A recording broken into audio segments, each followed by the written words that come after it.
Olha só, a gente, infelizmente, vai ter que lidar com o fato que realmente receitas falsas cada vez mais estão acontecendo e sendo lançadas Brasil afora. Isso tendo como consequência, obviamente, a venda, né, de vários remédios controlados sem qualquer restrição. Isso através de diversos perfis nas redes sociais. Virou Velho Oeste, virou realmente um faroeste, melhor dizendo aqui.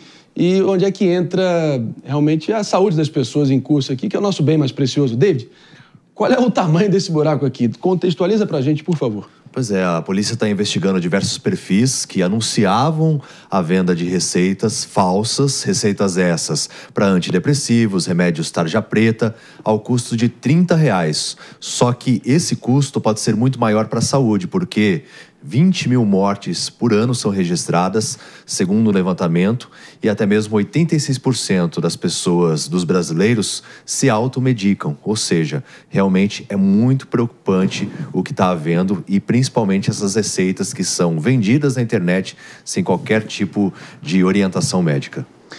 E tragicamente são esses 86% que o David acabou de citar, né, mano? Que são a oferta que alimenta, a demanda que alimenta a oferta que os bandidos acabam oferecendo. Então, é uma bomba que está armada aí, a gente precisa ter uma forma de regulamentar isso urgentemente e trazer alguma sanidade para esse processo. O pessoal fica querendo posar de herói, achar que é o dono do próprio destino, mas acaba pagando um preço sério por isso. Estamos de volta aqui agora sim para todo mundo que está nos ouvindo também aqui no Morning Show. O tema da vez é a crise das receitas falsas fazendo suas vítimas e o Brasil que vai atingindo uma taxa assustadora de automedicação. E eu quero entender aqui com o Mano Ferreira o contexto que isso está se dando. Eu acho que não tem como falar sobre isso sem debater a questão da responsabilidade individual, sobre como as pessoas precisam tomar escolhas conscientes a respeito da própria vida e da própria saúde. Porque por mais bem elaborada que seja qualquer regulamentação sobre esse tema, se as pessoas desejarem efetivamente se automedicar, elas vão dar um jeito de driblar a regulamentação. É isso que a gente vê acontecendo. Então, na minha visão, o que a gente precisa é trabalhar a conscientização e a informação de qualidade, para que as pessoas tenham consciência efetiva de qual é a consequência negativa que pode ter com a automedicação. Isso é algo muito importante para que as pessoas cuidem da sua própria saúde. Paulo, meu querido, 20 mil mortes. 20 mil mortes. Esse é o saldo da automedicação, de acordo aí com a Associação Brasileira de Ciência e Tecnologia. De Ciência e Tecnologia, exatamente. E o perigo pode acabar morando naquele remedinho inofensivo, né? O que pode ser ali para dor, um paliativo ali para insônia, e o pessoal acaba subestimando o impacto que pode ter se mal utilizado. Você conhece algum caso nesse sentido aí de alguém que foi pro beleléu ao achar que realmente era o doutor de si próprio? Não, que morreu não, mas eu fiz diversas prisões aqui na imediações da Praça da Sé com pessoas, né, criminosos, vendendo atestado, vendendo receita, o que você quiser, eles arrumavam ali, né? E deve estar até hoje lá, né? Porque teve um que eu prendi 2 vezes no mesmo crime, né? Então, literalmente, a polícia enxuga gelo. Por isso que eu sou favorável, diferente do PP, a cadeia pesada, né? O cara pega, opa, vou ficar 5 anos enjaulado, eu não vou cometer mais esse crime, não. Mas ele sabe que vai tomar um cafezinho ali na audiência de custódia, vão se preocupar com a temperatura do ar-condicionado, e antes da audiência dá um suco de laranja. Aí fica fácil para bandidagem, né? Complicado. Eu quero também trazer o nosso querido PP para o circuito. Não sei antes, eu já introduzi aqui nosso próximo convidado, ele que é o geriatra, Dr. Paulo Camis, ao vivaço aqui com a gente no Morning Show, para repercutir com a gente os perigos, né, da automedicação e também dessa indústria de receitas falsas que a gente precisa urgentemente combater. Não é isso, doutor? Muito obrigado pela presença aqui.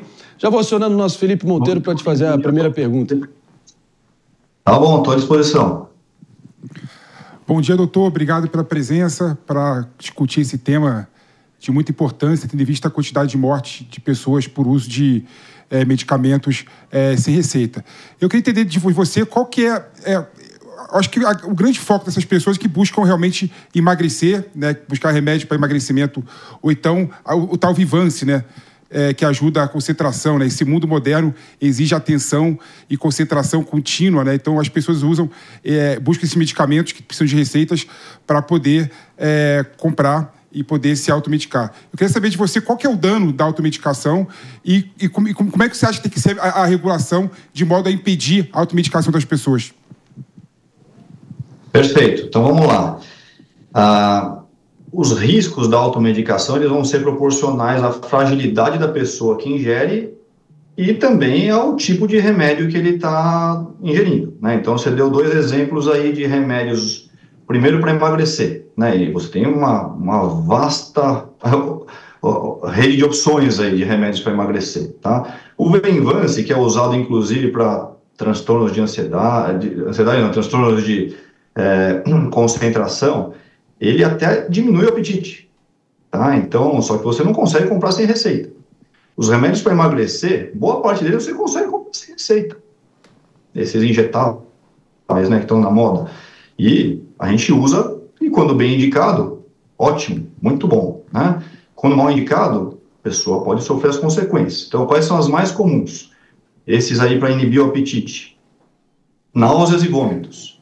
E a depender da sensibilidade da pessoa e da dose que ela usa, se ela for mal orientada, ela vai ficar desidratada, não vai conseguir se alimentar, vai desnutrir. Então, eu estou com um caso exatamente agora. Foi bem pertinente, caiu muito bem para mim essa pergunta, foi hoje, né? Doutor, eu tomei um remédio aqui, eu acho que eu pesei um pouquinho a mão, que não fui eu que prescrevi, ela comprou por conta própria no mercado negro aí, né? Porque é até um remédio importado. E não estou conseguindo sair da cama. Não estou conseguindo comer nada, só vomito o dia inteiro e vai ter problemas. Estou tendo que trazer para o hospital por causa disso. Até porque, às vezes, o remédio vai ter um efeito de duração prolongado. No caso desse daí, por que a injeção é semanal? Porque ela age por uma semana.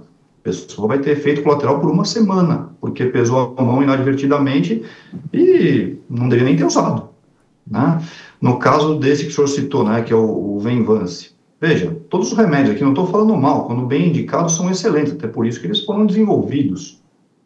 Mas o efeito colateral ele é um remédio que é derivado de anfetamina, ele vai dar uma estimulada na liberação de catecolaminas no sangue. O que isso vai trazer de consequências? Aumento da pressão, taquicardia, tá? Então a pessoa fica mais ligada, fica mais acesa, que às vezes é o efeito que você quer do remédio. Uma pessoa que tem um problema de concentração, às vezes isso ajuda ela a ficar concentrada. Só que uma pessoa que não precisa, ou que toma por conta própria, ou que toma a mais, ela pode ter problemas circulatórios. Eu estou falando de coisas que não são desprezíveis. Estou falando de infarto, estou falando de AVC, né, um derrame popularmente conhecido, né? Então, a gente tem que pesar tudo isso, a depender do nível de fragilidade dessa pessoa, a coisa fica feia. Não dá para dar mole, sem dúvida alguma. Já vou acionar nosso Mano Ferreira aqui, doutor Paulo, que ele quer te fazer a próxima pergunta. Bom dia, doutor Paulo. Obrigado por estar aqui com a gente. Eu acho que um grande desafio nesses pacientes que buscam a automedicação é uma consciência, digamos assim, temporal. Porque, no geral, eles acreditam que vão ter um ganho de curto prazo com a tomada do remédio e deixam o dia de amanhã para Deus. A Deus pertence, né? Como, na visão do senhor, trazer um pouco dessa consciência sobre os efeitos futuros para o curto prazo? Porque, muitas vezes, fica muito sedutor ter o resultado de curto prazo com o uso indevido de um medicamento, né? Perfeito, mano. Então, a sua pergunta foi perfeita, né? A pessoa só vê o que está na frente dela. Ela não consegue ver a conta disso chegando. Então, é um trabalho de educação da população, que é muito difícil, né? Não é um negócio que vem de uma hora para outra. Acho que todos que estão no programa têm um pouquinho de cabelo branco que nem eu, né? Já lembro daquela época que você conseguia comprar antibiótico sem receita. Depois isso foi proibido, você só compra com receita, né? E agora você só compra com receita, mas a pessoa consegue comprar dando um jeitinho. Tem 40 mil médicos se formando por ano, né? Muitos, eventualmente, vão se vender por uma receita até sem o paciente passar por uma consulta. Veja, não estou apontando ninguém especificamente, de uma maneira estatística, acho que isso acontecer é maior.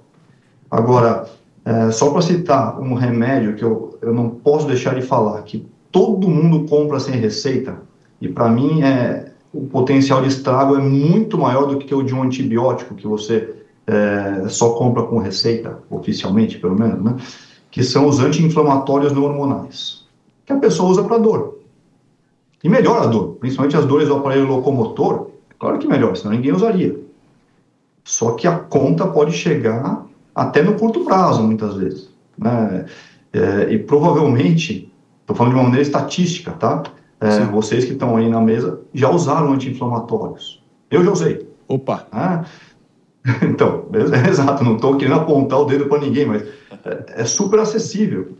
E melhora a dor. Mas quais são as consequências, né? Você pode ter uma úlcera, sangrar pra caramba. Você afina o sangue. Você tem descompensação da pressão arterial. Né? Você tem lesão renal. Isso para um idoso, eu que sou geriatra e vejo as consequências disso, é um veneno. Por mim, era mais importante proibir anti-inflamatório do que o próprio antibiótico. Olha só, acho que nenhum de nós havíamos olhado por esse ângulo essa questão, né?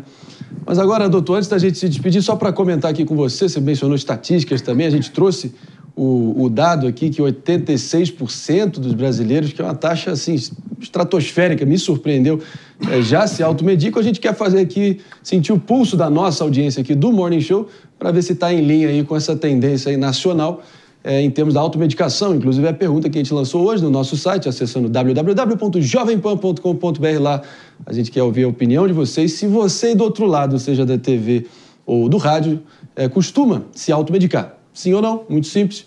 Seja sinceros. E, claro, a resposta é anônima. Não faremos julgamentos. A gente só quer realmente entender a extensão dessa loucura toda. Qual é a sua previsão aí, doutor? Você acha que vai ficar bem em linha aí com o que a própria associação apurou? Eu acho que vai dar, essa enquete aí vai dar acima de 90% da população. Se o pessoal for honesto. Vamos ver. Vamos ver se o pessoal vai comparecer. Mas, doutor, obrigado demais pela presença aqui, tá? A gente conta com você e as suas advertências foram bem-vindas. Tá bom. Tamo junto. Um abraço, pessoal. Valeu.